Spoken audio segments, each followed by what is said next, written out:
Hello বন্ধুরা, চলে এসেছি ধারাবাহিক অনুরাগের ছোঁয়ার আজকের পর্বের আপডেটস নিয়ে। আজকের পর্বের শুরুতেই দেখা যায় সূর্য আর লাবণ্য যখন বাইরে দাঁড়িয়েছিল, দীপ তখন গাড়ি আনতে গিয়েছিল, কিন্তু সেই মুহূর্তে একটা গাড়ি এসে দীপ আর লাবণ্যকে জোর করে তুলে নিয়ে যায়। আর এই খবর দীপ এসে জানায় তার বড় মাকে। সবটা শুনে হতবাক হয়ে যায় দীপা। তবুও বিপদের সময় সে তার মাথা ঠান্ডা রাখার চেষ্টা করে এবং সবাইকে সে শান্ত হতে বলে। এরপরই দেখা যায় দীপা ঠাকুরের কাছে প্রার্থনা করতে থাকে এবং হঠাৎই তার মনে হয় উর্মির কথা। হয়তো উর্মি এমন কাজটা করেছে বলে সে ধারণা করে। অন্যদিকে সেনগুপ্ত বাড়িতেও সকলেই চিন্তা করছে, কারণ সূর্যকে এখন পর্যন্ত ফোনে পাওয়া যাচ্ছে না। এদিকে উর্মি দোষারোপ করতে থাকে দীপাকে। সে সবকিছুর জন্য দীপাকেই দায়ী করে।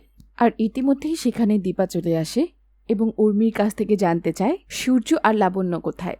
আর এরপরই দীপা উর্মিকে মারতে শুরু করে। সকলে তার হাত থেকে উর্মিকে বাঁচানোর চেষ্টা করে, কিন্তু দীপা আজ কারো কথা শুনতেই নারাজ।